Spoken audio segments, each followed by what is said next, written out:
គ្នាយូរបានទេស្រឡាញ់គ្នារហូតទៅមិនត្រូវចាចេញពីគ្នាឈឺចាំរៀងខ្លួន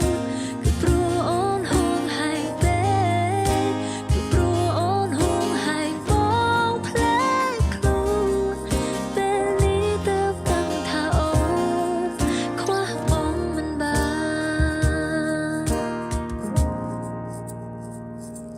បងធ្លាប់ប្រាប់អូនរឹងមាំហើយនៅការតស៊ូបងចង់បដិញពេលនេះបានបងឆ្ងាយទៅណាទាំងភ្នែកសួររកចំឡាយដេញឡាយសល់តែអូនម្នាក់ដែលនៅជឿជាក់ថាស្នេហ៍នេះជានិរន្តរ៍ស្រឡាញ់គ្នាយូរបានទេ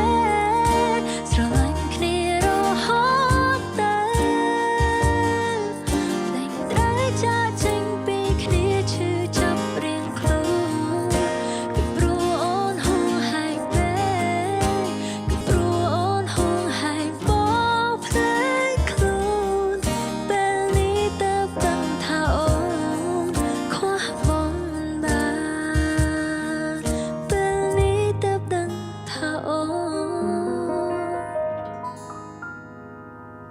ខ្វះបងមិនបានរឿងរ៉ាវកន្លងរឿងបងនឹងអូន